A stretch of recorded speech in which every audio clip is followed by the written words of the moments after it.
ছোট্ট বন্ধুরা, এই চিহ্নটির নাম হচ্ছে রিকার। আজকে আমরা রিকার দিয়ে শব্দ গঠন শিখব।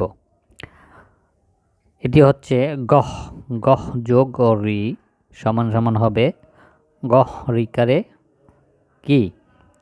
গহ রিকার ঘৃ, ঘৃ। এখন এই ঘৃ দিয়ে আমরা একটি শব্দ দেখি হয় কিনা। গহ রিকার ত, এর শব্দটি উচ্চারণ হবে এভাবে ঘৃত, ঘৃত। তারপরে হচ্ছে ম যোগ ও রি সমান সমান হবে কি? ময় রিকারে মৃ, মৃ। এটি হবে মৃ। এই মৃ দিয়ে আমরা একটি শব্দ গঠন করব, যেমন ময় রিকারে মৃত, মৃত মানে মৃত, মৃত্যু ব্যক্তি যে মারা যায় তাকে মৃত বলে, মৃত, শুদ্ধ ভাষা মৃত। আমরা আরও কিছু শব্দ শিখি রিকার দিয়ে। এটি হচ্ছে রিকার। এই রিকারের এই রিয়ের পরিবর্তে এই কার চিহ্নটি ব্যঞ্জন বর্ণের সাথে মিশে উচ্চারণ কিভাবে হয় আমরা শিখতেছি। এখন আমরা এখানে দেখি, এটি হচ্ছে ব, বয়ের নিচে রিকার, বয় রিকারে কি হবে? ব্রি, ব্রি। আর এটি হচ্ছে মূর্ধন্যাস্য, তাহলে কি হবে? বৃষ, বৃষ। তারপরে আমরা দেখতেছি এখানে আছে ম, ময়ের নিচে রিকার, ময় রিকারে মৃ, তারপরে হচ্ছে গ, একসাথে হবে মৃগ, মৃগ। এখানে আমরা দেখতেছি গ, গয়ের নিচে হচ্ছে রিকার, তাহলে কি উচ্চারণ হবে? গয় রিকারে গৃ, এর পাশে হলো হ, তাহলে একসাথে মিলে গৃহ, গৃহ মানে হচ্ছে বাড়ি বা ঘর। তারপরে আমরা এখানে ত দেখতেছি, ত এর নিচে হলো রিকার। ত এর নিচে রিকার থাকলে আমরা এভাবে বলবো তয় রিকারে ত্রি, তয় রিকারে কি বলবো? তয় রিকারে ত্রি। এটা হচ্ছে মূর্ধন্য, একসাথে মিলালে আমরা একটি শব্দ পাবো, সেটি হচ্ছে তৃণ, তৃণ। এরপরে আমরা এখানে দেখতেছি ধ, দয়ের নিচে রিকার, ধয় রিকারে ধ্রি, দয়ের রিকারে কি হয়? দয়ের রিকারে হয় ধ্রি, ধ্রির সাথে ত মিলালে হবে ধৃত, ধৃত।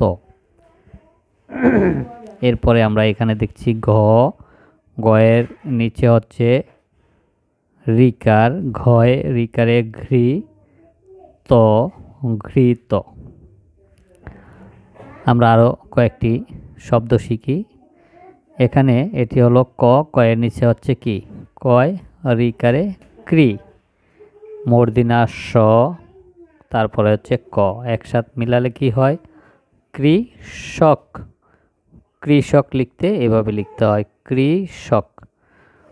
তারপরে আমরা দেখতেছি তালিব্যাস রিকারে শ্রী, তালিব্যাস রিকার কি হয়? শ্রী, তারপরে হচ্ছে গয় আকারে গা, তাহলে একসাথে হবে কি? শ্রী গা, তারপরে হচ্ছে ল, শ্রীগাল। শ্রীগাল লেখার সময় আমরা এভাবে লিখব, বানান এভাবে করতে হবে, শয় রিকারে শ্রী, গ আকারে গা, ল, শ্রীগাল। এখানে হলো মৃগেল, ময় রিকারে মৃ, গ একারে গে, ল, মৃগেল। বন্ধুরা, আমরা রিকার দিয়ে কিভাবে শব্দ তৈরি করতে হয় জানলাম। এখন আমরা কিছু বাক্য তৈরি করি। এখন আমরা বাক্য তৈরি শিখব রিকার দিয়ে। যেমন এখানে তিনটি শব্দ আছে, তিনটি শব্দকে একসাথে মেলালেই একটি বাক্য হবে। তিনটি শব্দ কি কি আছে? বৃষ, তৃণ, খায়।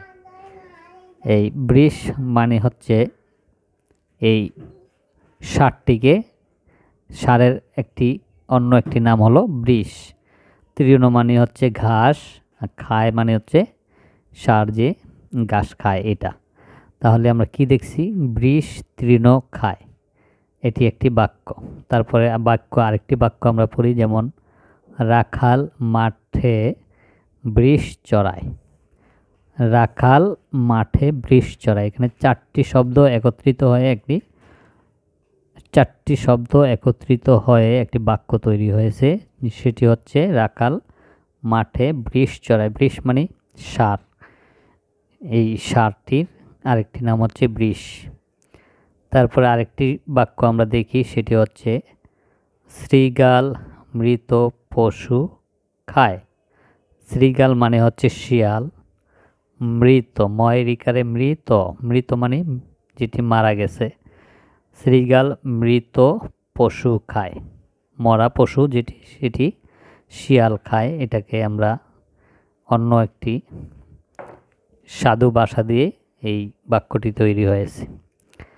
তারপরে আমরা আরও দুটি বাক্য দেখি, পড়ি। কৃষক মাঠে ফসল ফলায়। এই কৃষক লিখতে আমরা রিকার ব্যবহার করব। তারপরে মৃগেল মাছটি বৃহৎ, মৃগেল লিখতে রিকার লাগে এবং বৃহৎ লিখতেও রিকার লাগে। বৃহৎ মানে হচ্ছে বড়। এইখানে এই মাছটি, এটি হচ্ছে মৃগেল মাছ, এটি অনেক বড়, এই জন্য এখানে বাক্যটি হলো মৃগেল মাছটি বৃহৎ, মানে মৃগেল মাছটি অনেক বড়। বন্ধুরা, আমরা রিকার্ড দিয়ে শব্দ গঠন শিখলাম। পরবর্তী ভিডিওতে আমরা অ্যাকার দিয়ে শব্দ গঠন শিখব। সে পর্যন্ত আল্লাহ হাফেজ।